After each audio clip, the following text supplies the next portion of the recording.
हाँ, मैंने स्टार्ट यहाँ से किया था कि हमने जो चैप्टर 1 डिस्कस किया था ना, उसमें हमने बात की थी कि ओटमन एम्पायर के अंडर पैलेस्टाइन के क्या हालात थे। चार्ल्स डी स्मिथ ने हमने चैप्टर 1 में सारा वही जो एज थी वो कवर की हुई थी, उस एरा को कवर किया हुआ था।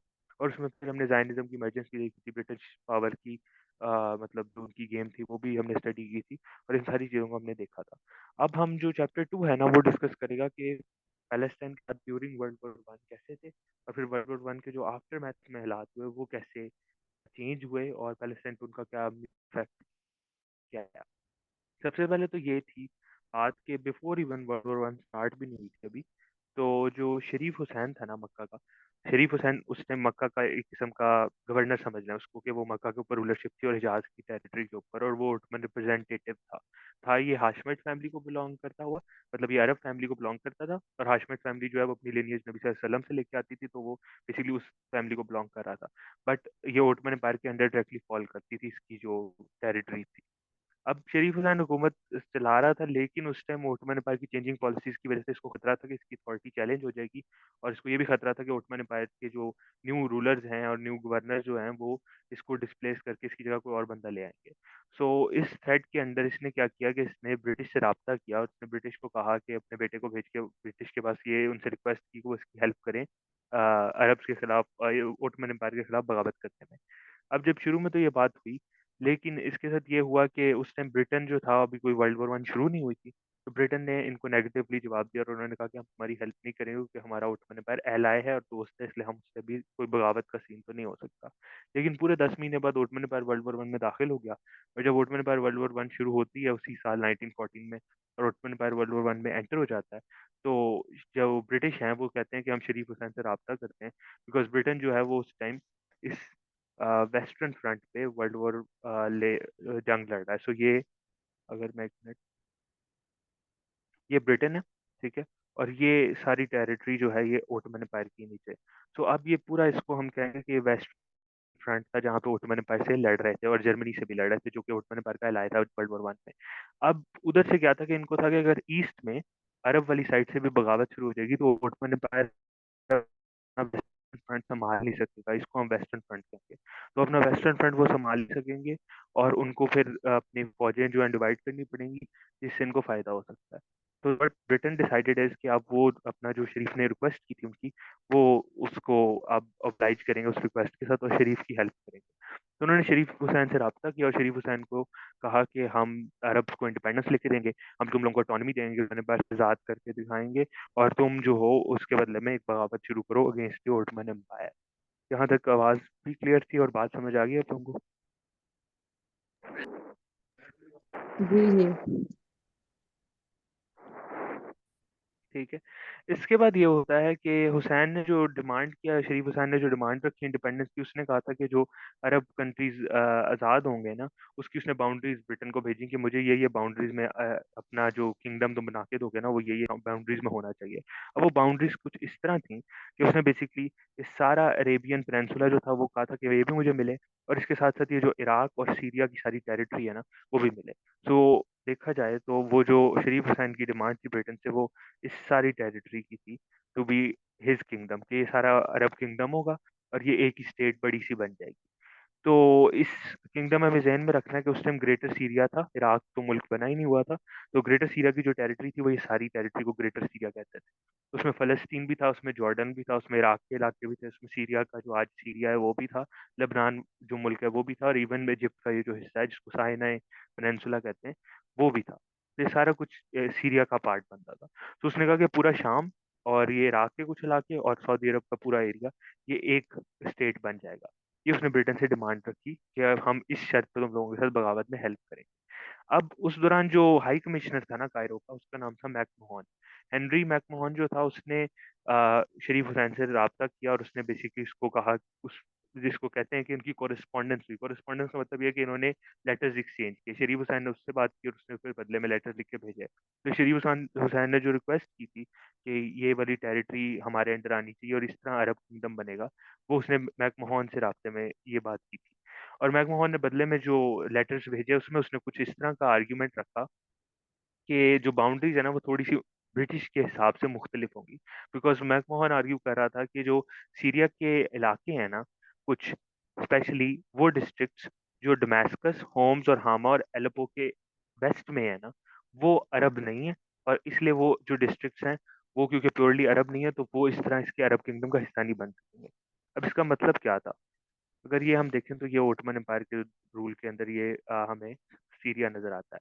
So what they were saying is कि ये जो दमास्कस, ये हामा है, ठीक है, और इधर ही दरमियान में होम्स आ जाता है और ऊपर एलेपो आ जाता है। इसके जो ये वेस्ट में इलाके हैं ना, ये जितने, ये ये जितनी टेरिटरी है, ये वाली टेरिटरी जो है, it will not be part of the Arab kingdom. So उसने, मैकमोहन ने ये रखा, लेकिन शरीफ हुसैन इस बात पे इंसिस्टेंस था कि नहीं, ये भी टेरिटरी अरब ही है और यहाँ पे भी अरब ही रहते हैं। ऑब्वियसली इस एरिया में क्रिश्चियंस भी पाए जाते थे, लेकिन ज्यादातर तादाद जो मेजोरिटी की थी वो फिर भी अरब लोगों की, मुसलमानों की थी। तो अब उसने, मैकमोहन ने ये वाला पॉइंट रखा, और इस वजह से इन दोनों का काफी इस पर आर्ग्यूमेंट बैक एंड फोर्थ हुई। और फिर इसी बात पे कंक्लूजन इन्होंने दोनों ने डिसाइड किया कि जो बाउंड्रीज है ना अरब किंगडम की, ये आफ्टर द वॉर डिसाइड करेंगे। अभी फिलहाल अरब बगावत करेंगे ओटमन एम्पायर में के खिलाफ, और जब जंग जीत जाएंगे और बगावत कामयाब हो जाएगी तो उसके बाद हम डिसाइड कर लेंगे कि अरब किंगडम कितना बड़ा होना चाहिए। यहाँ पे आके थोड़ी सी प्रॉब्लम शुरू हो जाती है। वो प्रॉब्लम ये होती है कि जो मैकमोहन और शरीफ हुसैन और मैकमोहन की जो कोरिस्पॉन्डेंस है ना, और उसके जो दरमियान एक्सचेंज हुए लेटर्स, वो उस पे बहुत बड़ा आर्ग्यूमेंट बन जाता है कि कुछ लोग कहते हैं कि उसमें अरब्स ने अपनी ज़मीन जो है वो खुद ब खुद फ़लस्तीन जो है वो पकड़ा दिया था ब्रिटिश को इस तरीके से, बिकॉज शरीफ हुसैन सही तरह आर्ग्यू नहीं कर पाया और उसने अपना जो क्लेम था वो सही तरह रख नहीं पाया। और कुछ ये कहते हैं कि मैकमोहन ने जो है वो दो नंबरी की, और उसने बात इंडिपेंडेंस के लिए जो स्टेट बनाने का आइडिया दिया था उसमें उसने खुद ही वो चीज़ें एक्सक्लूड कर दी और फ़लस्तीन को निकाल दिया। हम थोड़ा-सा इसको एनालाइज़ कर लेते हैं कि इसका मतलब क्या है यहाँ पे।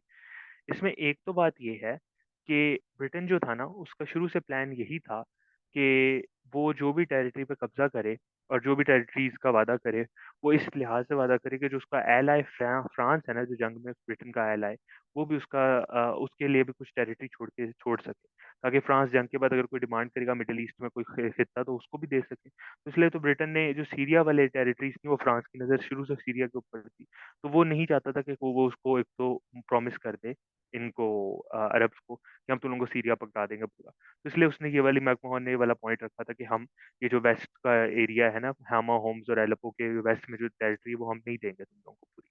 तो एक तो इसलिए उसने ये मनूवर करने के लिए जगह छोड़ी। बट इसके अलावा भी कुछ और वजूहत भी हैं, और ऑब्वियसली ब्रिटेन शुरू से ही इस आइडिया में ही था कि वो इन एग्रीमेंट्स को किसी इवेंचुअल फ्यूचर में जाके ब्रीच भी कर सकता है। अब इसमें यहाँ पे एक बात आ जाती है, जहाँ तक अभी बात क्लियर है या मैं इसको थोड़ा सा एक्सप्लेन करूँ? जानूँ ये पहले वाली जो वजह थी ना कि ये इलाके क्यों छोड़ना चाह रहा था मनोवर, इसको थोड़ा सा कीजिएगा फिर से।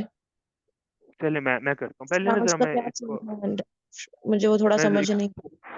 ओके ओके, एक तो सबसे पहले जरा मैं एक्सप्लेन कर दूं कि ये टेरिटरीज कौन सी थी, फिर हम उस पे आता हूँ कि क्यों छोड़ा। ये एलेपो है जगह, ये हामा है, ये सॉरी होम्स है, ये हामा है, और ये दमास्कस है। ये चार इलाके उसने कहा था मैकमोहन ने कि जो इसके वेस्ट में ये टेरिटरी है इतनी, ये जो है ना, ये अरब किंगडम का हिस्सा नहीं बनेगी ये सारा इलाका। This will not be the Arab kingdom, क्योंकि यहाँ पे प्योरली अरब्स नहीं रहते, यहाँ पे ऑब्वियसली क्रिश्चियंस भी हैं एंड ऑल दैट।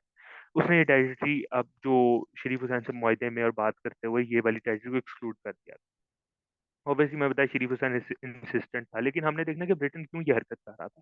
एक तो ब्रिटेन ये हरकत इसलिए कर रहा था कि उसको पता था कि फ्रांस की शुरू से नज़र है सीरिया के ऊपर। अब जब भी मैं सीरिया की बात करूंगा ना, तो आपको ये समझना पड़ेगा कि मैं ग्रेटर सीरिया की बात कर रहा हूँ, जो कि इस टाइम मैंने बताया 5 मुल्कों के ऊपर मुश्तमिल एक पूरा इलाका था। तो उसको पता था कि फ्रांस की नज़र है बहुत जैसे सीरिया के ऊपर और लबनान के इलाकों के ऊपर, जो कि उस टाइम कोस्टल सीरिया जिसको कहते थे। अगर देखा जाए तो वो कोस्टल सीरिया ये होगा, जो कि बाद में लेबनान का मुल्क बन जाता है। तो उसको था कि फ्रांस को इन ये टेरिटरीज चाहिए, और फ्रांस मेरा जंग में एलाय है। सो इफ फ्रांस बाद में डिमांड करेगा कि मिडिल ईस्ट में मुझे इलाके दिए जाएं, और मैंने ये अरब से प्रॉमिस किया हुआ कि मैं उनको इलाके दे दूंगा, तो फिर ये हमारे लिए प्रॉब्लम हो जाएगी। तो उसने इसलिए एक थोड़ी सी स्पेस छोड़ी। ऑब्वियसली ब्रिटेन का खुद भी इंटरेस्ट था इन इलाकों में, और पैलेस्टाइन के इलाके में भी और सीरिया के इलाकों में भी, क्योंकि यहाँ पे ऑयल फील्ड्स भी थी, यहाँ पे और भी काफी सारे रिसोर्सेज थे। तो ब्रिटेन कभी भी नहीं चाहता था कि वो वेस्ट हो जाए और वो सीधा वो अरब को दे दे।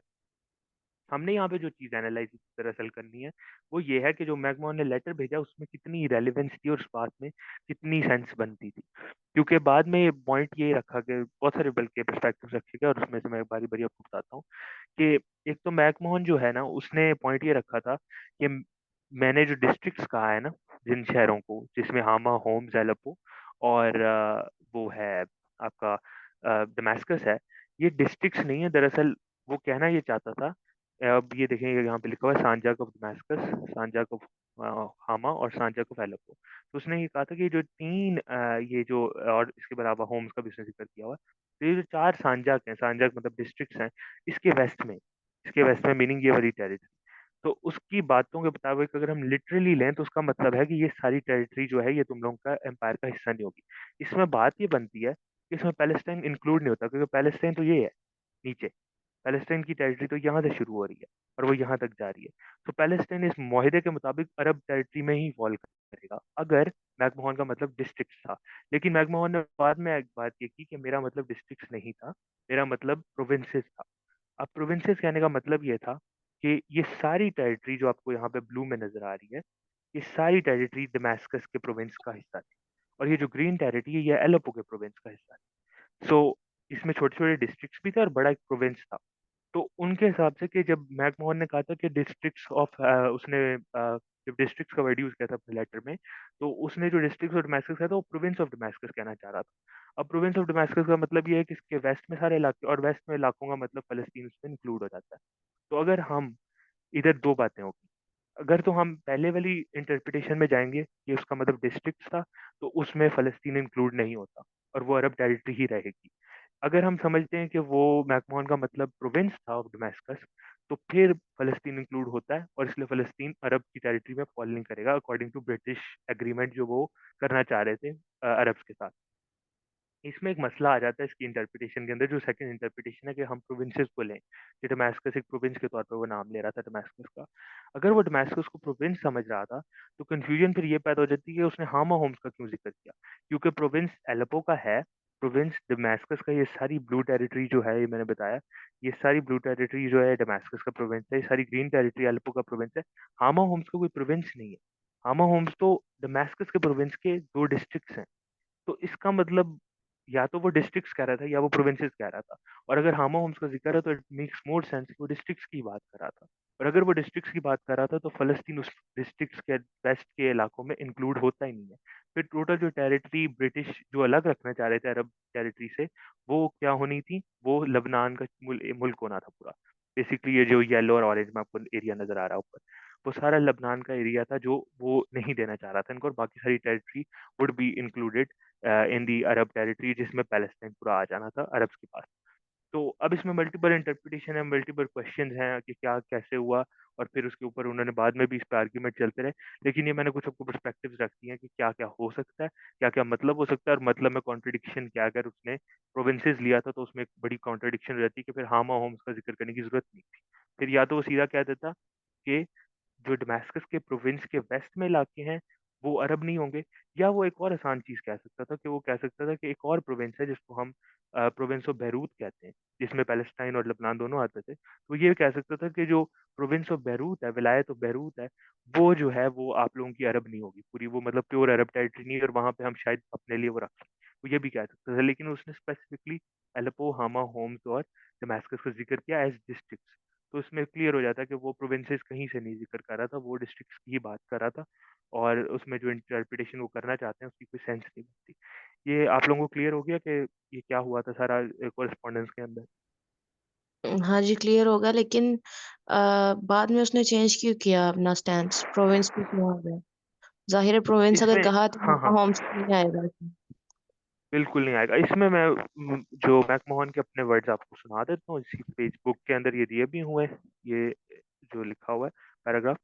इसमें मैकमोहन क्या कह रहा है कि I do not for one minute go to the length of imagining that the present negotiations will go to shape the future form of Arabia or to either establish our rights or to bind our hands in that country। इसका मतलब क्या है इस पहली line का, कि मैंने जो माहिदे किए हैं या नेगोशिएशंस किए हैं शरीफ हुसैन के साथ, वो फ्यूचर फॉर्म ऑफ अरेबिया जो हम बनाना चाहते हैं, अरब कंट्री जो बनाएंगे, मिडल ईस्ट को डिजाइन करेंगे, वो उसको अफेक्ट नहीं करेंगे ये नेगोशिएशन। और ना ये हमारे भाई ने लिटरली यहाँ कहा कि बाइंड आर हैंड, कि ये बातें हमारी हाथ भी नहीं बाइंड करेंगे, कि मतलब ऐसा नहीं कि कोई हमने बात अभी कर दी तो बाद में हम उसको चेंज नहीं कर सकते। ये एक तो पॉइंट हो गया। What we have arrived what we have to arrive at now is to tempt the Arab people into the right path, कि हमने एक तो उनको टेम्प्ट करना है, उनको लेके आना है कि वो हमारे साथ आके मिल जाए। तो उसके लिए हम जो भी चीज़ होगी इस्तेमाल करेंगे। Detach them from the enemy, यहाँ पे एनिमी ओटमन एम्पायर है तो उनको ओटमन एम्पायर से अलग करना है। And bring them over to our side, तो हमें ब्रिटेन की साइड पर अरब्स को लेके आना है। This is on our part is at present largely a matter of words, and to succeed we must use persuasive terms and abstain from haggling over conditions. Last line का मतलब ये है कि हमने अपने पार्ट पे अभी जितने ये नेगोशिएशंस करने हैं उसमें वो मैटर ऑफ वर्ड्स हैं, सिर्फ खोखले वर्ड्स हैं जो हम यूज करें। एंड वो हमने जितनी परsuasive टर्म्स हो सकती हैं यूज करनी ताकि अरब्स कन्विंस हो जाए हमारा साथ देने के लिए। और हमने इसमें कंडीशंस के ऊपर बहस नहीं करनी, और जो वो डिमांड रख रहे हैं हम इस फिलहाल मान लेंगे। बट ये हमारे फ्यूचर में हमारे प्रोमिस को या हमारी नेगोशिएशंस जो हैं अभी, वो हमारी फ्यूचर के प्लान्स को अफेक्ट नहीं कहीं से करे। तो मैकमोहन जो पूरी ये सारा उसने बात की और कोरिस्पॉन्डेंस की शरीफ हुसैन से, वो इस बेस लाइन पे हो रही थी, इस आइडिया पे हो रही थी, इस प्रेमिस के साथ हो रही थी कि इसका कोई मतलब नहीं है। हाँ, हम इसको फॉलो थ्रू कर लेंगे और करना होगा फ्यूचर में, और अगर नहीं करना होगा तो हम इसको नहीं फॉलो थ्रू करेंगे और कोई हमें रोक नहीं सकता इसको करने में। मतलब हम इसमें दो नंबरी दिखा सकते हैं, कोई इसको पकड़ेगा नहीं। तो according to his own words, ये मेरे अपने नहीं बल्कि मैकमोहन के अपने लफ्ज हैं जो वो कह रहा है। तो यहाँ तक ये समझ आ गई, और आई थिंक आपको रीजन भी क्लियर हो गया होगा कि शुरू से क्या प्लान। जी बिल्कुल। अब हम ये होगी ब्रिटेन और अरब की बात, और ऑब्वियसली फिर अरब रिवोल्ट चलती रही और अरब ने बगावत करके सक्सेसफुली ओटमन एम्पायर को अरेबिया से भी, सऊदी अरब के इलाकों से भी और सीरिया से भी सक्सेसफुली एक्सपेल कर दिया और उनको निकाल दिया ड्यूरिंग द बैटल। और उसमें बहुत सारे अरब्स भी मरे और उसमें बहुत सारे ये ओटमन एम्पायर के सोल्जर्स भी मरे इस जंग के अंदर। इसके बाद हम अगली बात पे आते हैं जो है ब्रिटेन और फ्रांस का रिलेशनशिप ड्यूरिंग वर्ल्ड वॉर 1। अब क्योंकि मैंने बताया ब्रिटेन और फ्रांस एलाइज थे वर्ल्ड वॉर 1 के अंदर, तो इन्होंने एग्रीमेंट किया। अब मीनवाइल जहाँ पे ये शरीफ हुसैन और हेनरी मकॉन जो है वो अपना मुआहदा कर रहे थे और कोरिस्पॉन्डेंस उनकी चल रही थी, तो ब्रिटेन का रिप्रेजेंटेटिव जिसका नाम साइक्स, जॉर्ज साइक्स है, आई थिंक, हाँ बल्कि सॉरी जॉर्ज साइक्स कह रहा हूँ, मार्क साइक्स है। और ये जॉर्ज पाइकॉट है जो फ्रांस का है रिप्रेजेंटेटिव। इन दोनों की मुलाकात हुई और इन दोनों ने एक एग्रीमेंट किया जिसको साइक्स पाइकॉट एग्रीमेंट कहते हैं। और इस साइक्स पाइकॉट एग्रीमेंट था वो ब्रिटेन और फ्रांस का म्यूचुअल एग्रीमेंट था कि उन्होंने मिडिल ईस्ट को किस तरह डिवाइड करना है जंग के बाद, और कौन सा एरिया उनके फ्रांस के हाथ में जाएगा और कौन सा एरिया ब्रिटेन के हाथ में जाएगा जब वो जंग जीत जाएंगे। और ये तकरीबन देखा जाए तो ये 1916 में ये जो एग्रीमेंट ये हो चुका था दोनों का। अब इन्होंने दोनों ने एक दूसरे को अलॉट की कौन से एरियाज की, कुछ टेरिटरीज होंगी हमारे डायरेक्ट कंट्रोल के अंदर जिसमें हम अपनी हुकूमतें बना सकते हैं और पूरी तरह उसको कॉलोनी की तरह चला सकते हैं ब्रिटेन और फ्रांस की। और कुछ टेरिटरीज होंगी जो हमारे इनडायरेक्ट कंट्रोल में होंगी, जहाँ पे हुकूमत तो बना लेंगे अरब्स अपनी मर्जी से, लेकिन उस स्टेट की जो इंडस्ट्री है, उसकी वेल्थ है, जितना माल आ रहा है उस स्टेट के अंदर, और उसकी जो एडमिनिस्ट्रेशन है वो हमारे बंदों की होगी। तो इनडायरेक्ट कंट्रोल भी एक किस्म का डायरेक्ट कंट्रोल बन जाता है, लेकिन हम उधर हमारे एक्सपेंडिचर कम लगेगा तो इस तरह हम बनाएंगे। और इन्होंने कुछ मिडिल ईस्ट का मैप इस तरह ड्रॉ किया। अब ये पिक्चर को अब देख के क्लियर होगा कि जो पर्पल टेरिटरी है, जो डार्क पर्पल में आपको नजर आ रही है, वो डायरेक्ट फ्रेंच रूल के अंदर आती है। मीनिंग ये जो डार्क पर्पल है ये फ्रेंच इसके ऊपर डायरेक्ट हुकूमत करेंगे और इसमें कोई उनका ये डायरेक्ट रूल होगा, अपनी हुकूमत यहाँ बना सकते हैं, उनकी डायरेक्ट कॉलोनी हो जाएगी। और जो लाइट पर्पल में हमें नजर आ रहा है टेरिटरी, ये इनडायरेक्ट रूल में होगी। यानी यहाँ पे मैं बताया कि यहाँ पे वो हुकूमत बनने देंगे सीरियंस की, लेकिन उसको अपनी मर्जी से चलाएंगे और ऑन ऑल दैट जो उन्होंने बात की हुई है। तो अब ये जो डायरेक्ट रूल का टेरिटरी है उसमें कौन से इलाके आ जाते हैं देखा जाए तो इसमें लेबनान का बड़ा मेजर ये इलाका आ जाता है, और इधर जो सीरिया है, जो शाम है, वो पूरा इन्होंने इनडायरेक्ट रूल में रख लिया फ्रांस ने। मीनवाइल जो ब्रिटिश थे उन्होंने क्या किया कि उन्होंने डायरेक्ट रूल में ये टेरिटरी रख ली। ठीक है। और ये टेरिटरी डायरेक्ट रूल में क्यों रखी कि यहाँ पे ऑयल फील्ड्स थी, यहाँ पे ऑयल बहुत अवेलेबल था, तो ब्रिटिश को डायरेक्ट रूल में रखना चाहता था। और ये जो इराक की सारी टेरिटरी है ये इनडायरेक्ट रूल में रख ली कि हाँ यहाँ पे हम हुकूमत बनने देंगे लेकिन उसको कंट्रोल करेंगे। और नॉट ओनली इराक की टेरिटरी, बट यहाँ पे अगर बाद में बॉर्डर बनेगा और एक और मुल्क बनेगा, लाइन रेज करता हूँ फिर आपको समझ आ जाएगी। ये एक और मुल्क बनेगा इसको जॉर्डन कहते हैं, तो वो जॉर्डन भी टेरिटरी इनकी ब्रिटेन के अंडर फॉल करेगी। और पैलेस्टाइन के साथ क्या किया, जो रेड में आपको नजर आ रहा है, उसको इंडिपेंडेंट कर दिया कि ये इंटरनेशनल हो जाएगा, इंटरनेशनलाइज कर दिया पैलेस्टीनियन टेरिटरी को। इंटरनेशनलाइज का मतलब ये है कि जो जंग जीत जाएंगे एलाइज मिलके, जब ब्रिटेन फ्रांस रशिया और यूएस जीत जाएंगे जंग, तो वो मिलकर डिसाइड करेंगे कि पैलेस्टाइन को कैसे रन करना है। और उस पर फिर एडमिनिस्ट्रेशन भी उनकी म्यूचुअली रन होगी, और सारे उसको प्रोटेक्ट भी करेंगे, सारे उसको मिलके चलाएंगे। तो पैलेस्टाइन को जो है वो एक्सेप्शन दे दी। अब यहाँ पे ज़हन में रखना है आप लोगों ने कि सारी टेरिटरी पहले एक सिंगुलर सीरिया के नाम से जानी जाती थी, जिसको शाम कहते थे, और थ्रू आउट हिस्ट्री ये एक ही थी। लेकिन और प्रोविंसेस अलग थे, लेकिन ये इलाका एक ही होता था। और अब एकदम से ब्रिटेन और फ्रांस ने आके इसको स्प्लिट करके क्रेयॉन से लाइनें अलग करके बना दी हैं कि क्या-क्या करना है। और ये मार्क साइक्स और जॉर्ज पाइकवर्थ ने बैठ के ये एग्रीमेंट कर लिया साइन इन 1916। और ये एग्रीमेंट देखा जाए तो ये जो हेनरी मकॉन और उधर शरीफ हुसैन का एग्रीमेंट चल रहा है, ये उसके कॉन्ट्रडिक्टरी एग्रीमेंट्स हैं। क्योंकि यहाँ पे वो क्लियरली अरब्स के साथ ब्रीचिंग कर रहे हैं माहदे की, जो उन्होंने अरब के साथ किया था। क्योंकि यहाँ पे वो उन्होंने इराक के इलाके जो अरब्स ने मांगे थे, वो उनको शुरू में कहा था दे देंगे, लेकिन वो उन पे ब्रिटेन ने खुद अपना हुकूमत जमाने का फैसला कर लिया। और यहाँ पे एक और बात भी आती है कि ड्यूरिंग दिस एग्रीमेंट, इस एग्रीमेंट के अंदर एक बड़ी खास बात हुई थी कि जो फ्रांस को टेरिटरी दी थी ना इन डायरेक्ट कंट्रोल में, जो आपको लाइट पर्पल में नजर आ रही है, उसमें लिखा हुआ है कि ईस्ट ऑफ डिस्ट्रिक्ट ऑफ हामा, होम्स, दमास्कस और एलेपो के जो ईस्ट में डिस्ट्रिक्ट होंगे ना, वो फ्रांस के अंदर आएंगे। अब इसका मतलब क्या है कि हामा, होम्स, एलेपो यहाँ पे, तो इसके ईस्ट में जितने इलाके हैं ना इन डिस्ट्रिक्ट्स के, वो सारे फ्रांस के अंदर आएंगे। मसला ये है कि यहाँ भी डिस्ट्रिक्ट्स का वर्ड यूज हो रहा है, हेनरी मकॉन की जो कोरिस्पोंडेंस है वहाँ भी डिस्ट्रिक्ट्स का वर्ड यूज हो रहा है, लेकिन वहाँ पे डिस्ट्रिक्ट्स का वर्ड विलायत में ले गया और उनको कहा कि हमारा मतलब डिस्ट्रिक्ट्स नहीं था, प्रोविंस था। और यहाँ पे डिस्ट्रिक्ट्स का मतलब डिस्ट्रिक्ट्स ही है, और लिटरली उन डिस्ट्रिक्ट्स के ईस्ट में जो इलाके हैं वो फ्रांस को देती हैं। तो वो आप देख रहे हैं कि किस तरह वर्ड प्ले हो रहा है ना, और एग्जैक्टली वो जो हेनरी मकॉन ने बात की थी कि हम वर्ड्स अब यूज करें और परसुएसिव टर्म्स यूज करें, बाद में हम उनको कॉन्ट्रडिक्ट कर सकते हैं अपनी मर्जी। तो यहाँ पे आपको इस जो साइक्स पाइकॉट एग्रीमेंट है उसमें भी नजर आ रहा है ये वाला मामला।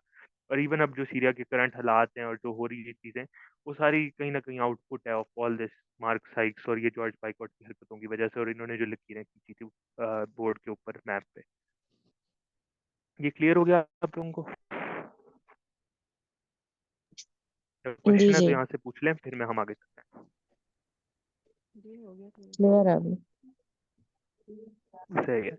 अब हम अपने अभी हमने ब्रिटेन और अरब की बात कर ली, फिर हाँ ब्रिटिश और अरब की बात कर ली, फिर ब्रिटिश और फ्रेंच की बात कर ली, और अब ब्रिटिश और जायनिस्ट की बात करेंगे कि उनके दौरान इस टाइम क्या चल रहा था ड्यूरिंग वर्ल्ड वॉर 1।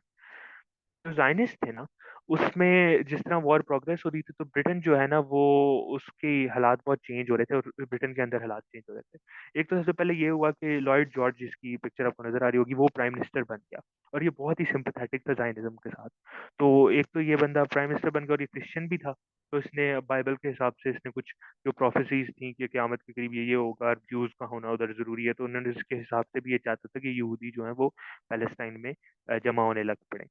तो इसलिए बड़ा सिंपैथेटिक था जायनिज्म के साथ। मीनवाइल जो रशिया था उसके अंदर रेवोल्यूशन आ गया था, और रशिया जो ब्रिटेन का एलाय था जंग में, अब रशिया एकदम से लग रहा था कि जंग से बाहर निकल जाएगा।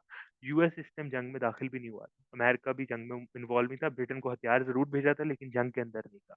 इस सिचुएशन को देखते हुए हालात कुछ इस तरह के बन रहे थे कि जो ये सारे ग्रुप, ब्रिटेन जो है उसको लग रहा था वो जंग हार सकता है।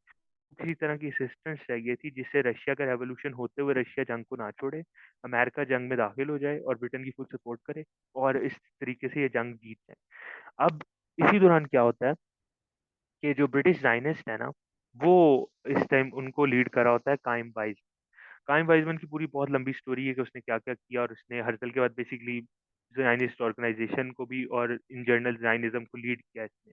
और इसकी स्टोरी आप जरूर खुद पढ़ें, बुक में भी थोड़ी सी मेंशन है और ऑब्वियसली और भी बुक्स में मेंशन होगी इसकी डिटेल। तो ये बड़ा मेजर फिगर है हर्जल, थोडर हर्जल के बाद काइम वाइजमैन, और ये पहला प्रेसिडेंट भी है इसराइल का। तो जो जब इसराइल बन जाएगा इवेंचुअली इन आफ्टर 50 ईयर्स। तो इसमें यह है कि काइम वाइजमैन ने जो है और ब्रिटिश जायनिस्ट को लीड करते हुए इसने लॉबी किया, और इसने बेसिकली लॉयड जॉर्ज से बात की, और उस टाइम जितना वॉर कैबिनेट था ब्रिटेन का उनसे बात की, और कहा कि हम ना, हमारे पास इतनी पावर है यहूदियों के पास, और उस टाइम इमेज भी ये था कि यहूदियों के पास बहुत फाइनेंशियल पावर है, तो हमारे पास इतनी पावर है कि हम अमेरिका को जंग में एंटर करवा सकते हैं, व्हाइट हाउस को इन्फ्लुएंस कर सकते हैं। इसके साथ साथ हम रशिया का रेवोल्यूशन होते हुए उसको भी जंग में वो कंटिन्यू रहेगा और आपका साथ देता रहेगा। तो और अगर as as long as Britain जो है वो जायनिस्ट के साथ सिंपैथेटिक होगा। और फिर क्या हुआ कि इसी दौरान एक और इशू भी हुआ कि जो विड्रो विल्सन था ना, जो कि प्रेसिडेंट था उस टाइम अमेरिका का, वो चाहता था कि जंग जल्द से जल्द खत्म हो जाए, क्योंकि जंग बहुत ड्रैग ऑन हो गई थी। लेकिन ब्रिटेन बिल्कुल नहीं चाहता था कि जंग यहाँ पे रुक जाए, क्योंकि वो चाह रहा था कि जंग जीतें और ये जो टेरिटरीज हैं उसके हाथों में फॉल करें। सो अब उनको ये भी पता था कि अगर हमने अमेरिका की बात ना मानी, अमेरिका चाहता है जंग खत्म हो जाए, और अगर हमने अमेरिका की बात ना मानी तो अमेरिका ब्रिटेन को हथियार नहीं देगा। तो अब उन्होंने किसी तरीके से अमेरिकन को कन्विंस करना था कि वो जंग में साथ दें, रादर देन ये ना कहें कि जंग खत्म हो जानी चाहिए। एंड वो ज्यूज को यहाँ पे यूज करना शुरू हो गए, बेसिकली जाइनिस्ट को यूज करना शुरू हो गए। एंड उसके अलावा ये भी है कि उनको ये भी पता था कि अगर हम जंग जीत भी गए ना, तो जो फ़लस्तीन और सीरिया के इलाके हमने mark Sikes Sikes picot agreement में जो डिसाइड किया ना, जितनी भी डिवीजन्स की हैं, वो अमेरिका रहने नहीं देगा। वो अमेरिका उसको खराब करने की कोशिश करेगा और कहेगा कि इस तरह टेरिटरीज डिवाइड नहीं होनी चाहिए। So because they knew it, तो उन्होंने ये डिसाइड किया कि बेस्ट ऑप्शन ये है कि हम ये इलाके, स्पेशली पैलेस्टाइन के इलाके जो हैं, ये अगर हम यूज को दे देंगे, जायनिस्ट को दे देंगे, तो इसमें फिर अमेरिका आर्ग्यू नहीं कर सकेगा। हम अमेरिका को कहेंगे कि हमने तो यहाँ पे सेटल होने के लिए लोगों को दिए, यहूदियों को जगह दी है सियासत बनाने के लिए, तो इसलिए फिर वो हमारे से ब्लेम खत्म हो जाएगा। मीनवाइल ब्रिटेन उसको एज अ कॉलोनी ही चला सकेगा, लेकिन एज जाइनिस्ट को ऊपर रख के, कवर अप करके ना, जाइनिस्ट एज अ कवर और शील्ड बन जाएंगे। ब्रिटेन की नीचे कॉलोनी चल रही होगी, जैसे इंडिया कॉलोनी था और अफ्रीका में भी कॉलोनी थी ब्रिटेन की, लेकिन और पैलेस्टाइन भी एक कॉलोनी होगा, but with this this shield of Zionism. तो ये भी एक ब्रिटेन के जहन में आइडिया था, और इसीलिए उसने बहुत सिंपथेटिक वो हो गया था इस दौरान विद जाइनिस्ट। अब यहाँ पे भी कोई क्वेश्चन है तो पूछ लें, फिर हम चलते हैं आगे।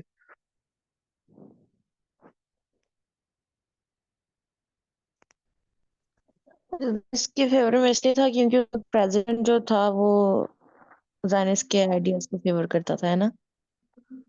जो ब्रिटिश प्राइम मिनिस्टर था, या हाँ, British prime minister Lord George तो बहुत सिंपथेटिक था, और सारा वॉर कैबिनेट ही तकरीबन जो ब्रिटेन का था, जो जंग के दौरान बना हुआ था, वो सारा जाइनिस्ट, प्रो जाइनिस्ट। और वो जायनिस्ट को ऊपर रख के उन्हें फलस्तीन को रूल देंगे, तो इससे अमेरिका को क्यों नहीं होगा कोई मसला? हम अमेरिका को बेसिकली कहेंगे ना कि हमने यहूदियों को एक रियासत दी है, एक होम दिया है, क्योंकि उनके पास कोई इस तरह की प्योर स्टेट नहीं है। तो एज हम प्रोटेक्ट कर रहे हैं यहूदियों को, इस ये वाला इमेज देंगे, रादर देन और एंटीसेमिटिज्म के खिलाफ और उन सारी चीजों के खिलाफ जो हो रही थी।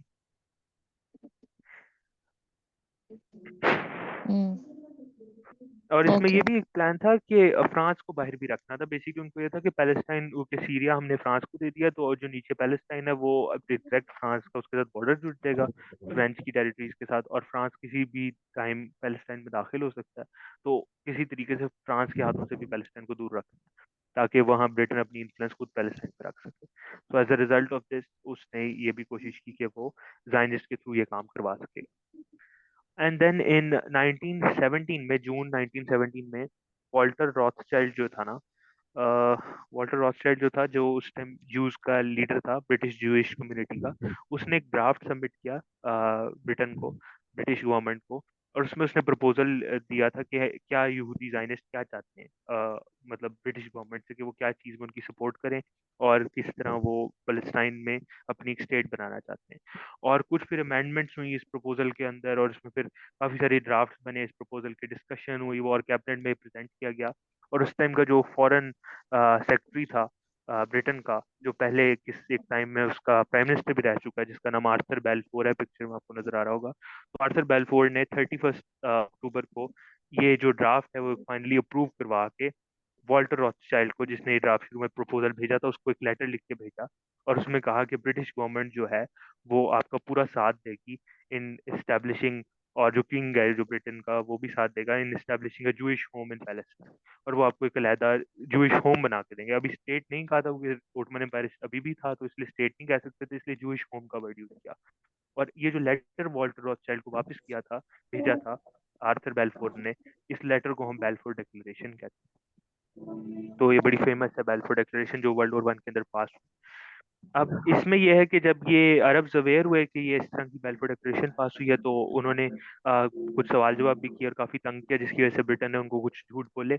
और मार्क साइक्स ने, जिसने साइक्स पीकॉट एग्रीमेंट किया था, वो जो स्पेशली जाके शरीफ हुसैन से भी मिला, उसने शरीफ हुसैन को जाके दोबारा भरोसा दिया कि हम कोई इस तरह की हमारी नीयत नहीं है कि हम कोई अलहदा रियासत यहूदियों की बनाना चाहते हैं पैलेस्टाइन में, हम बस उनको एक होम देना चाह रहे हैं, और वहाँ पे कोई ऐसी मैस माइग्रेशन नहीं होगी यहूदियों की, और बड़ा हम मैनेज करके चलाएंगे, और कोई ऐसी चीज़ नहीं करेंगे कि जहाँ पे जो एग्जिस्टिंग कम्युनिटीज है पैलेस्टीनियन की, पैलेस्टीनियन पॉपुलेशन जो है, उन पर कोई इफेक्ट नहीं आएगा बुरा।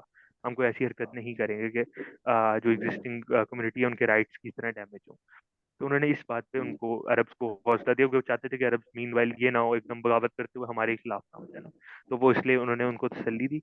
और फिर 1917 में आके जेरूसलम का टेक ओवर हो गया, और ओटोमन एम्पायर के हाथों से जेरूसलम निकल गया, और जेरूसलम को वो ब्रिटिश हाथों में फॉल कर गया। और उसके बाद ये है कि इन्होंने फिर थोड़े टाइम के बाद दमास्कस और वो सारे सीरिया के इलाकों को भी टेक ओवर किया, और वो ये अरब्स ने ही किया कि जो अरब रिवोल्ट चल रही थी। तो ब्रिटिश गवर्नमेंट और अरब्स ने मिलके पैलेस्टाइन और सीरिया और लबनान ये सारे इलाके पता कर लिए, और ओटोमन एम्पायर को वहां से एक्सपेल कर दिया। अब यहाँ पे एक और करेक्टर आता है, वो है फैसल। फैसल जो है वो शरीफ हुसैन का बेटा है, और उसने बेसिकली अरब रिवॉल्ट को मेनली उसने ही लीड किया था। शरीफ हुसैन तो पीछे से मतलब मैनेज कर रहा था, ये जो मेन फाइटिंग में था वो फैसल ही था जो लीड करता था। तो उसी ने डमास्कस का टेक ओवर भी किया ड्यूरिंग दिस टाइम जब ये जीते। और फिर बाद में जब वेजमैन और फैसल की मुलाकात हुई इन 1980, जब वर्ल्ड वॉर 1 एंड हो गई है, तो इन दोनों की मुलाकात हुई है, और उसमें वेजमैन ने फैसल को श्योर किया कि, और बाकी नोटेबल्स को जो फैसल के साथ है, अरब नोटेबल्स जो पैलेस्टाइन के थे मेजर, कि जो जायनिस्ट है उनकी कोई इंटेंशन नहीं कि वो कोई जूइश गवर्नमेंट नहीं बनाना चाहते पैलेस्टाइन में, और ना वो कोई सुप्रीम पावर रखना चाहते पैलेस्टाइन के अंदर। वो मैनेज बस करेंगे और वहां पे एक जूइश होम बनाना चाहते हैं। तो एक तो उसको ये झूठ बोला वेजमैन ने इसके साथ। एंड देन जनवरी 1919 में दोनों का मुआहिदा हुआ, एक एग्रीमेंट साइन हुआ। बुक में वो एग्रीमेंट दिया भी हुआ है, जिसको हम फैसल वेजमैन एग्रीमेंट कहते हैं। और वो फैसल वेजमैन जो एग्रीमेंट था वो उसमें बेसिकली वादा किया गया कि फैसल को सीरिया का सारा इलाका दिया जाएगा, और सीरिया का किंग बन जाएगा फैसल। और उसके साथ साथ ये है कि जो पैलेस्टाइन की बाउंड्रीज हैं वो एक कमीशन बाद में डिसाइड करेगा, ब्रिटिश वो कमीशन को सपोर्ट करेंगे एंड ऑल दैट। और जो गवर्नमेंट भी स्टैब्लिश होगी वो भी उसी कमीशन के थ्रू की जाएगी।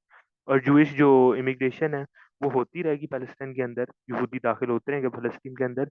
और उसमें ये है कि जो राइट्स हैं, माइनॉरिटी राइट्स हैं, और स्पेशली पैलेस्टीनियंस के राइट्स जो हैं, वो इस सारे प्रोसेस के अंदर किसी तरीके से डैमेज नहीं होंगे। अब यहाँ पे जो एग्रीमेंट है ना, ये जहन में आप रखना कि इस एग्रीमेंट में एक बड़ी जरूरी बात हुई है कि फैसल को किंग बनाना है हमने सीरिया का। और मैं शुरू से एक बात बार बार कर रहा हूँ कि सीरिया उस टाइम ग्रेटर सीरिया था जिसमें फलस्तीन इंक्लूडेड था। सो बेसिकली जब इन्होंने बात की तो फैसल की नज़र में एंड इवन पैलेस्टीनियंस की नज़र में जो मुआहिदा था वो यही कहना चाह रहे थे ये लोग कि हम पूरे ग्रेटर सीरिया की हुकूमत फैसल करेगा, जिसमें लबनान भी आता है, जिसमें जॉर्डन भी आता है, जिसमें फलस्तीन भी आता है, जिसमें आज का सीरिया भी आता है और इराक के इलाके आते हैं। तो वो चाहते थे कि फैसल इस सारी टेरिटरी को एक सिंगुलर टेरिटरी बना के, शाम बना के इसके ऊपर हुकूमत करता रहे, और वो किसी तरह की इसमें कोई एक्सेप्शन ना हो। तो उनकी नज़र में ये मुआहिदा करते हुए ये वाला माइंडसेट था, फैसल का भी माइंडसेट यही था। लेकिन वेजमैन और ब्रिटेन की जो था माइंडसेट वो डिफरेंट था, क्योंकि इनको इस टाइम ये भी नहीं पता था कि साइक्स पीकॉट जो एग्रीमेंट है वो फ्रांस के साथ हुआ है। और इसमें ये भी नहीं पता था कि जो ब्रिटेन अंदर खाते काम कराना चाह रहा है और वो अपनी टेरिटरीज एस्टेब्लिश कराना चाह रहा है। तो ये मल्टीपल गेम्स ब्रिटेन एक साइड पे खेल रहा था, और अपनी पसंद के फिर पीसेस वो सेट करना चाह रहा था बोर्ड पे मिडिल ईस्ट। अब हम बिल्कुल लास्ट पार्ट पे चलते हैं, अभी कोई क्वेश्चन है पूछे फिर हम एंड करते हैं सेशन इंशाल्लाह।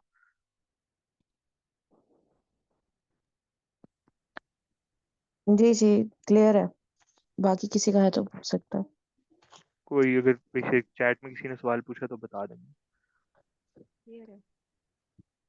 ठीक है चले। अब इस क्या हुआ कि जब मैंने बताया था कि हमने ब्रिटिश विद अरब्स देख लिया, ब्रिटिश विद फ्रेंच देख लिया, और ब्रिटिश विद जायनिस्ट रिलेशन उनके देख लिए ड्यूरिंग वर्ल्ड वॉर 1। और फिर ये होता है कि वर्ल्ड वॉर 1 जब खत्म होती है तो ब्रिटेन जंग जीत जाता है, फ्रांस ब्रिटेन अमेरिका जंग जीत जाते हैं, जर्मनी ओटमन एम्पायर ऑस्ट्रिया जंग हार जाते हैं, और उनको बहुत बड़ी डिफीट होती है, और उनसे टेरिटरीज लेना ये शुरू कर देते हैं with piece agreements and all that. अब इसी दौरान क्या होता है कि जो विड्रो विल्सन है जो प्रेसिडेंट है अमेरिका का, वो एक उसके प्रपोजल पे और उसके आइडियाज के ऊपर एक लीग ऑफ नेशंस बनती है। जैसे आज यूएन है, उसी तरह वर्ल्ड वॉर 1 के बाद फॉरेन लीग ऑफ नेशंस बनी थी। और यूएन का basically UN league of Nations का बच्चा है। ये यूएन पहले लीग ऑफ नेशंस थी, बाद में वो ट्रांसफॉर्म हुई थी इनटू यूएन। तो जो लीग ऑफ नेशंस थी वो कहा था कि एक सेटलमेंट, पीस सेटलमेंट में हेल्प करेगी, कैसी होगी, और सारे मुल्कों को रिप्रेजेंट करेगी। तो लीग ऑफ नेशंस ने एक आइडिया इंट्रोड्यूस किया मैंडेट सिस्टम के नाम से। उन्होंने कहा कि हम बेसिकली डिफरेंट टेरिटरीज जिन पे कब्जा किया ना ड्यूरिंग द वॉर, और जिन टेरिटरीज जो दुश्मनों को हरा के हमारे पास आ गई हैं, उनमें रादर जैसे ब्रिटेन और फ्रांस पहले कॉलोनियां बना लेते थे, अब वो कॉलोनीज नहीं बनाएंगे। उधर एक मैंडेट हम इस्टेब्लिश करेंगे कि ये जो टेरिटरी है इसके ऊपर हुकूमत लोकल लोगों की होगी, लेकिन इन लोकल लोगों के साथ हुकूमत संभालते हुए जो ब्रिटिश होंगे या फ्रेंच होंगे या अमेरिकन होंगे वो साथ उनकी हेल्प करेंगे इस हुकूमत को संभालने में, मैनेज करने में, वो एडमिनिस्ट्रेशन वगैरह में। तो एक किस्म का इनडायरेक्ट रूल रखेंगे, लेकिन डायरेक्ट रूल जो है वो आज़ादी में अरब्स के पास ही फॉल करेगा, और इवन अफ्रीका के इलाके और जो जो उनके पास फॉल करेंगे वो उधर आज़ादी होगी इनके पास। तो कुछ इस तरह का इन्होंने मैंडेट एस्टेब्लिश किया और अरब टेरिटरीज़ को इन्होंने मैंडेट दिया कि अरब टेरिटरी तो सारी आज़ाद होंगी, तो उनमें कोई भी हुकूमत से इन्वॉल्वमेंट इस तरह नहीं करेगा ब्रिटेन, फ्रांस या अमेरिका। लेकिन ये ज़रूर है कि उनको एडमिनिस्ट्रेटिवली हुकूमत को मैनेज करने में जो सपोर्ट चाहिए होगी, वो किसी भी पावर से ले सकते हैं और वो भी लोकल पॉपुलेशन खुद डिसाइड करेगी कि उन्होंने किससे मदद लेनी।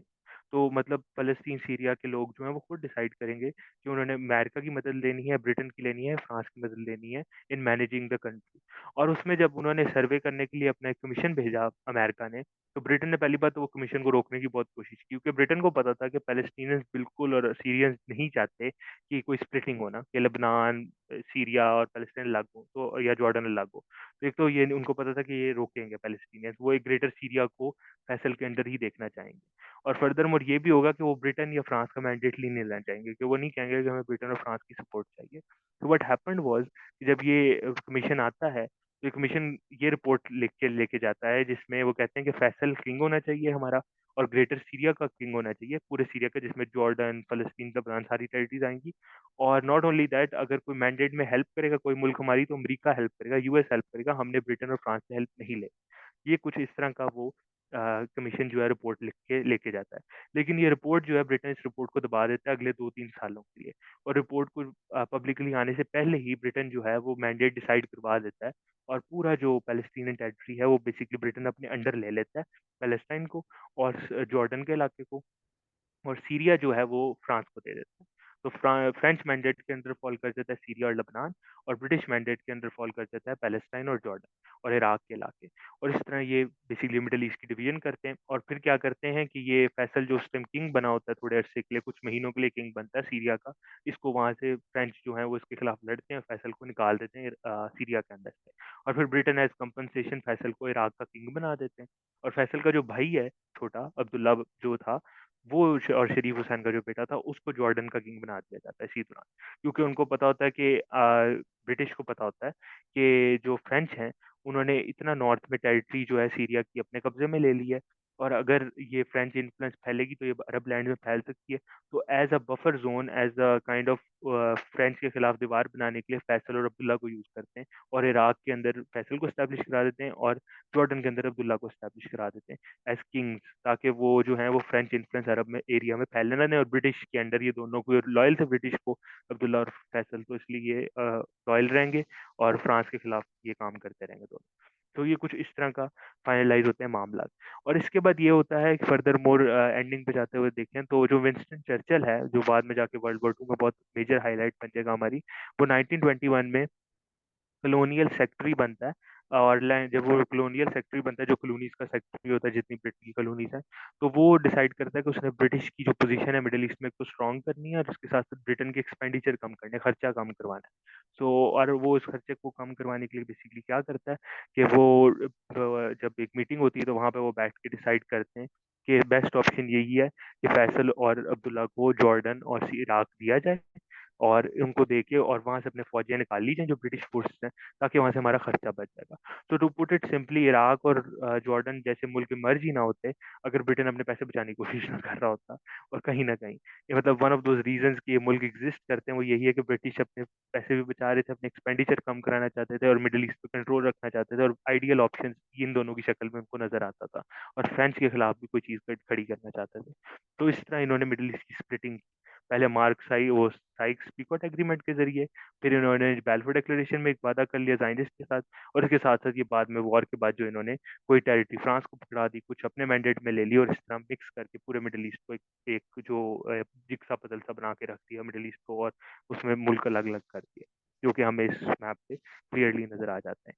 इसमें मैं एक बस बात आखिरी हाइलाइट कर दूँ, वो ये थी कि इसमें पैलेस्टाइन को इतना exceptionally through out this period क्यों डील किया गया और क्यों इस तरह जब भी पैलेस्टाइन की बात हुई तो ब्रिटेन ने उसको आइसोलेट क्यों किया? कि जो आर्थर बैलफोर था, जिसने बैलफोर डिक्लेरेशन पास की, उसके अपने वर्ड्स बुक में मेंशन है, मैं वो सुना देता हूँ आपको, तो आपको क्लियर हो जाएगा कि ब्रिटिश किस तरह व्यू करते थे ज़ायनिज़्म को और पैलेस्टाइन को और उसके फ्यूचर को। एक तो बैलफोर यहाँ पे जो हाईलाइट हुआ है, ये कह रहा है कि we are dealing not with the wishes of an existing community but are consciously seeking to reconstitute a new community and definitely building for a numerical majority in the future. इसका मतलब ये है कि हम जो है हमारी जो करंट विशेस जो हमारा प्लान है हम वो डील कर रहा है not with the wishes of the existing community के जो पैलेस्टीनियंस एग्जिस्ट करें उनकी विशेस को नहीं हमने देखा, बट हम कॉन्शियसली सीख करें कि हम एक न्यू कम्युनिटी को इंट्रोड्यूस करें पैलेस्टाइन में, और उनकी वक्त के साथ एक फ्यूचर में एक मेजोरिटी पैदा कर दें, मतलब उनकी मेजोरिटी ले आए पैलेस्टाइन के अंदर, ताकि वो मेजोरिटी पॉपुलेशन में वो हो जाए। तो यहाँ पे बात हो रही थी कि जो लोकल पैलेस्टीन पॉपुलेशन है, उनको उनकी जो भी विशेज हैं, जो भी वो चाहते हैं, वो नहीं, हमें हम उनको साइड पे करेंगे, और हम जायनिज्म को की एम्स को स्टैब्लिश कराते हुए यहूदियों को यहाँ ला के उनकी एक रियासत बनाएंगे, उनको मेजोरिटी में ले आए, ताकि वो यहाँ अपनी न्यूमेरिकल मेजोरिटी से रियासत बना सके। इसके साथ साथ इसने बैल्फोर ने फर्दर एलैबोरेट ये भी किया कि committed to Zionism, and Zionism be it right और रॉन्ग, गुड और bad, is rooted in a long age tradition. कि हम कमिटेड हैं जायनिज्म के साथ, और जायनिज्म सही हो, गलत हो, बुरा हो, अच्छा हो, क्योंकि ये 2000 साल 3000 साल पुरानी हिस्ट्री से आ रहा है यहूदियों की जायनिज्म का आइडियोलॉजी जो है। तो हम इस ट्रेडिशन को, क्योंकि एज लॉन्ग ट्रेडिशन है, तो हमने इसका साथ देना है। In present needs, in future hopes of far profounder imports than the desires and prejudice of 700,000 Arabs who now inhabit that ancient land. कि अभी जो हमारी नीड्स हैं ब्रिटिश की, और इवन फ्यूचर में जो हमारी उम्मीदें हैं, वो ज़्यादा इंपॉर्टेंट है हमारे लिए, और यहूदियों के लिए, जो यहूदियों की प्रेजेंट नीड्स और फ्यूचर होप्स हैं, वो भी इंपॉर्टेंट है देन द डिजायर्स ऑफ 700,000 अरब जो अभी उस लैंड को इनहेबिट कर रहे हैं। यानी यहाँ पे क्लियरली बैल्फोर कह रहा है कि हम जो फलस्तीनी जो लोकल पॉपुलेशन है, उनकी नीड्स या उनकी विशेष को साइड पे कर रहे हैं, और हम जायनिज्म को जो है वो स्पेशल चाइल्ड की तरह ट्रीट करते हुए उसको स्पेशल ट्रीटमेंट देंगे, और उसको स्टैब्लिश कराएंगे पैलेस्टाइन में, चाहे वो बुरा हो, अच्छा हो, चाहे वो जो भी नुकसान भी करे फ्यूचर में, हमें कोई फर्क नहीं पड़ता, क्योंकि ये पुरानी कहानी 2000 साल पुरानी, और हमने इसको पूरा करना है, इसको एक किस्म की कंक्लूजन देनी है। और इसी बात के जरिए बैल्फोर के अपने वर्ड्स में, बैल्फोर आज के ज़ायनिस्ट की बहुत बड़ी एक बात को डिस्प्रूव कर देता है, कि आज जब नेतन्याहू होता है या कोई भी वो जो इसराइली पॉलिटिशियन है, वो कहता है कि जब हम यहाँ आए थे तो ये लैंड बैरन था, यहाँ पे कोई नहीं रहता था फ़लस्तीन के अंदर, और ये बिल्कुल खाली थी। तो बैल्फोर अपने पूरे अपने कोर्ट में खुद ही एडमिट कर लेता है कि यहाँ यहाँ 7 लाख पर अरब्स रहते थे बिफोर यहूदियों के आने से पहले, और वो मेजोरिटी में थे।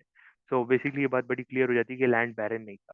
और सबसे मजेदार बात है कि बैल्फोर के अपने वर्ड्स हैं, बैल्फोर वही बंदा है जिसने बैल्फोर डिक्लेरेशन पास की, जिसको यहूदी पूरी तरह मानते हैं। तो अगर यहूदी बैल्फोर डिक्लेरेशन को मानते हैं, तो हम बैल्फोर के ही, आर्थर बैल्फोर के ही कोड को यूज करते हुए प्रूव कर सकते हैं कि ना तो ये लैंड बैरन था पैलेस्टाइन का, और नॉट ओनली ये, बल्कि यहाँ पे एक मेजोरिटी थी अरब जो रहते थे, और 7 लाख अरब तो उसने एडमिट किया, ऑब्वियसली उससे ज्यादा ही रहते होंगे, लेकिन 7 लाख तो बैल्फोर के अपने कोटेशन में हमें नजर आ जाती है। ये थे, अगर कोई और पॉइंट है तो आप लोग पूछ लें। मैं यहाँ पे मेरे साइड से पॉइंट खत्म हो गए, मतलब लेक्चर एंड हो गया हमारा।